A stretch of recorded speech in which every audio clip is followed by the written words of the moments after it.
seguimos con el bloque anterior de preguntas, continuamos con el bloque 2, historia familiar y territorial, también estamos complicando el tiempo. Alberto Quilló, apellidos hermanos, jueces, preceptores en el territorio.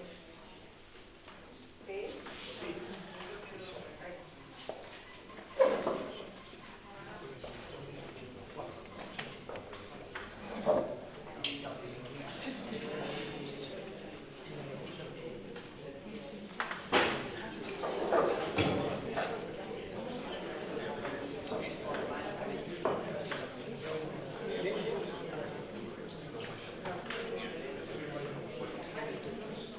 Buen día.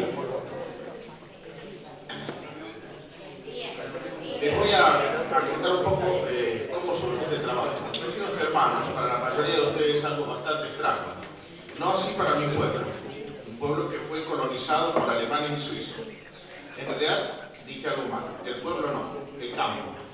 A partir de 1892, alguien que no era ni alemán ni suizo, de apellido Artagabeitia, que terminó hundiéndose con el Titanic en primera clase, compró y loteó parte de las tierras fiscales, y ese loteo tuvo publicidad en el departamento de las colonias en Santa Fe, es decir, en Humboldt, Esperanza, Cabur, Progreso, Colonia Rivadavia, etc. Y se hicieron eco nuestros antepasados, entre ellos los míos, de esa zona, y se fueron a comprar campos a lo que después sería el pueblo de Isla Verde, que en realidad no existía Isla Verde, ¿no? En cartas o documentación de esa época todavía se habla de Artagabeitia, ¿no? Las cartas en el campo ponían establecimiento tal, Artagabeitia, o venían cartas de Esperanza o tarjeta que decía llovió para Artagabeitia, Isla Verde no existía como pueblo. Entonces, bueno, de ahí viene nuestra impronta, en principio, rural, alemana y suizo-alemana, porque había de los dos lugares. ¿Qué pasa? Que por otro lado, en 1901 surge Isla Verde. E Isla Verde pueblo es un pueblo producto del ferrocarril, no tiene un fundador, lo funda la empresa Ferrocarril Central Argentino, no tiene un hacedor, porque las decisiones se tomaron en un directorio en Buenos Aires, en un directorio en Londres. El presidente Roca firmó el decreto que le dio nombre a las estaciones. Por lo tanto, intervino el Congreso de la Nación aprobando la ley que le dio origen a la línea férrea, que en principio iba a ser de las inmediaciones de San José de la esquina a Río Cuarto, pero que en el interín la empresa concesionaria oeste santafesino pasó a manos del Central Argentino. Por lo tanto, el que ejecutó la obra fue el Central Argentino, pero previo pedido de una modificación y una nueva ley que cambió el punto de partida, que pasó de ser inmediaciones de San José de la esquina a estación Firmat.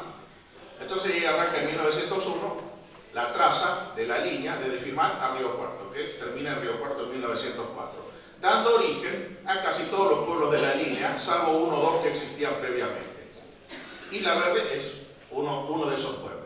Entonces el pueblo no tuvo colonización, ni suizo-alemana, ni alemana, sino cuando nuestros antepasados se vinieron al pueblo 40, 50, 80 años después. El pueblo fue un pueblo de inmigración como los demás, italiana, algo española y otros. Pero quedaron muchos en el campo. Pero por otro lado, Isla Verde está fundado, pues el casco urbano está sobre dos colonias.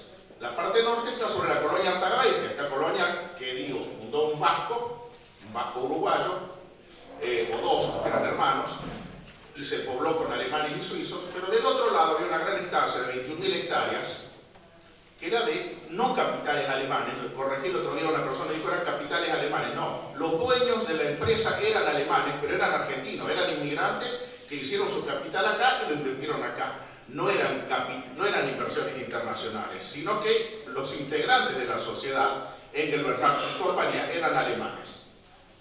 De hecho, que esa estancia, hablando de la colonia El Árbol, lo veníamos hablando anoche y hoy en el trayecto con Mario Bruno, sufrió la misma suerte o la misma trayectoria que la colonia El Árbol. En 1948, en virtud de la ley 12636, para vos, Rita, y para Mario, que andan en ese tema, se expropió y se adjudicó a los colonos.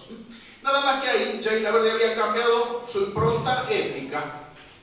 Los alemanes en la estancia, quién sabe por qué razón, yo creo que la tengo clara, eran fáciles de dominar los libaneses. Ellos eran muy alemanes, llegaron a ser nazis. ¿Y qué pasó? ¿Por qué si eran tan alemanes no colonizaron 20.000 hectáreas con alemanes y hicieron una gran colonia alemana, que era el elixir del momento? ¿Por qué pusieron a libaneses? Porque eran todos analfabetos y los podían manejar como querían. Esa es mi tesis, puedo estar errado de cabo a rabo. Entonces, en el 48 todos estos campos se expropiaron, en virtud de la misma ley que la colonia del árbol, se adjudicaron a través del Consejo Agrario Nacional y el Banco Nación fue el que ejecutó, digamos, la parte práctica, ¿no? Bueno, ahora, ¿por qué se origina este trabajo de apellidos germanos? Que ahí en el orden del día se deslizó un pequeño error. El título es apellidos germanos, nada más, lo demás no es. Yo trato de poner nombres cortitos, no simbólicos, porque no me considero poeta, entonces concretos, simbólicos y cortitos para que se recuerden. Y le iba a poner uno largo, digo, pero si yo no soy de poner nombres largos. Este trabajo incluye una recopilación de apellidos alemanes, suizo-alemanes, austríacos y de alemanes de Rusia, es decir, de ruso-alemanes. Y de ningún otro, porque hay más alemanes en Europa, hay alemanes en el Danubio, hay alemanes en Eslovenia, hay alemanes en Tallinn, pero como en Isla Verde no hubo de esas zonas, cuando le iba a poner el título, y después voy al contenido, digo, este título es muy largo, que se llame apellidos alemanes, suizo-alemanes, austríacos, ruso-alemanes y otros en Isla Verde y su zona rural, era más una frase que un título. Entonces empecé a devanarme un poco los sesos y llamé a la instigadora de este trabajo, que ahora les voy a contar cómo viene, y le digo, ¿qué te parece, Mónica, si le pongo un título más corto, como apellidos germanos? Pero no sé si a los suizos, si bien son celtas, son germánicos, están mezclados, hablan lengua germánica, los austríacos también, ¿los puedo llamar germanos a todos? Entonces ella a su vez habla con una persona que es una persona más que octogenaria, alemana, doctora en filosofía, muy versada en todos estos temas. Le explico todo lo que le expliqué a ustedes. Ella, como buena alemana, me manda a decir en 3 palabras: Alberto, póngale apellidos germanos. Queda bien. Se terminó. Y así, y no que esto se llama nada más que apellidos germanos. ¿Qué es apellido germano? Bueno, justamente Mónica Bader, pertenece a un centro que depende de la Universidad de San Martín. Se llama DIHA, D-I-H-A, que es documentación, inmigración, habla alemana. ¿Eso qué es? Es un centro que crearon hace algunos años para colectar documentación generada en alemán en todo este territorio. ¿Qué documentación juntan? Cualquiera que sea generada en alemán. Una carta, un periódico, una revista, un libro editado por las memorias de un alemán o lo que sea, pero también algo editado en Alemania. Pueden ser los viajes de un científico que haya recorrido los territorios del Argentino, del Plata en su momento, o de un aventurero, etc. Nada más que eso. Un día Mónica Bader, que no es la filósofa, la filósofa es la doctora Regula Roland de Lampen. Mónica Bader me dice: Alberto, haceme una lista de los apellidos alemanes de Isla Verde, así la tengo acá por si alguien me pregunta. Y bueno, después de 3 o 4 años aparecí con esto que tiene 90 páginas. Entonces me dice: yo te pedí una lista. Bueno, a mí se me ocurrió hacer algo más. ¿De dónde surge toda esta investigación? Bueno, en principio ustedes van a ver que esto no es un texto, no es algo como para ponerse a leer, son cuadros, porque tienen los datos de filiación, de nacimiento, de lugar, etcétera, profesión. Son datos que obtuve de 5 registros civiles, de 5 oficinas, ¿no? Isla Verde recién tuvo registro civil en 1923, pero ya en 1888 había población rural, donde se anotaban primero en Cruz Alta, después se creó el registro de Camilo al lado, entonces ya empezaron a ir a Camilo porque eran 20 o 30 kilómetros menos. Después se creó el de Colonia Italiana, ya a partir del siglo XX, empezaron a ir a Colonia Italiana. En 1908 Corral de Bustos y en 1923 Isla Verde. La cuestión es que yo ya tenía sacada toda la información, había ido a algunos registros y me había trabajado día por día en algunos 15 o 20 tardes seguidas, en otros 4 o 5 tardes, y tengo 1 o 2 o hasta 10 cuadernillos de cada registro con los datos que hacen a mi pueblo, no a mi colonia, no a otros pueblos. Entonces empecé a recopilar. Bueno, después el trabajo era pasarlo, porque yo escribo a mano. Por suerte mi señora y mi hija me lo pasaron, ¿no? Que se volvieron locas, ¿no? Porque no entendían los apellidos. Pero ¿cómo escribiste esto? Hay apellidos que están ya mal pasados, en el registro de nacimientos. Cuando yo detecto que el apellido está mal, pero en otra instancia, lo corrijo. Pero si ya está mal anotado, quedó así y tengo que respetarlo así. En última instancia, primero lo corregí y después me di cuenta que estaba mal. Entonces al final hice una columna de aclaraciones, donde dije, bueno, este apellido debió estar así, pero desde tal momento está así.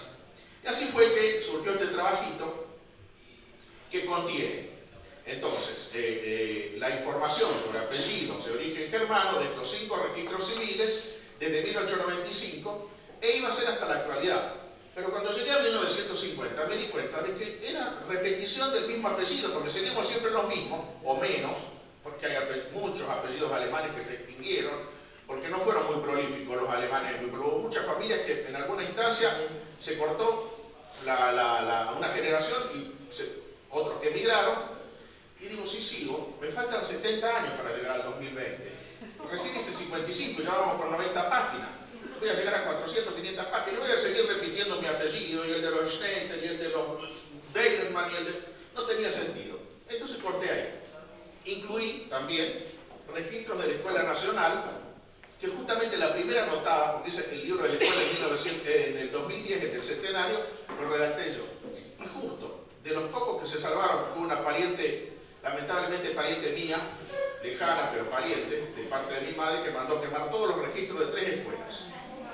Y todavía vive la que tuvo que obedecer la orden y quemarlo debajo de aquel eucalipto, que me lo contó. Docente también de la escuela. La Escuela Nacional tenía 3 registros en sus haberes. ¿Por qué? Porque se habían fusionado en el 79 la Nacional 51 con la Provincial.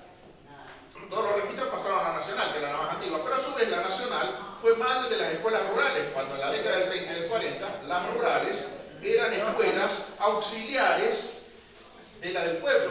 Por lo tanto, ni siquiera tenían dirección propia, era el director del pueblo el que oficiaba de director de las escuelas auxiliares de la colonia Altaverde, el Campo y la Verde. Bueno, de los que se salvaron, justo el registro de 1910, Armando colaboró también con ese trabajo, Armando Vega de San Pacho. Entonces, el primer nombre registrado junto a un apellido alemán, escrito, que si no lo conociera no sabría que es alemán. La directora no tenía la más mínima idea. Bueno, así resultó este trabajo. Le incorporé, para ir cerrando, algunas otras fuentes documentales. Además de la escuela, también, como tuve que hacer hace poquito, acá lo traje para dejárselo a la Junta, la historia del club esportivo, también fui sacando apellidos que me aparecieron en el esportivo, que no estaban como nacimientos, gente que estaba transitoriamente en Isla Verde. Y después apelé a mi memoria y fui acordándome de todos los nombres que me habían dicho de los dueños de la estancia Isla Verde, que jamás vivieron en Isla Verde, de administradores, de mayordomos, del carpintero, del herrero. Y bueno, hice un conjunto de, creo que tiene un poquito más de 1000 entradas. O sea, hay 1000 menciones de nacimientos, casamientos, de funciones o recuerdos distintos de estos apellidos. Así que bueno, eso es más o menos el trabajo que comenzó como un pedido de hacerme una listita de los alemanes que hay en Isla Verde.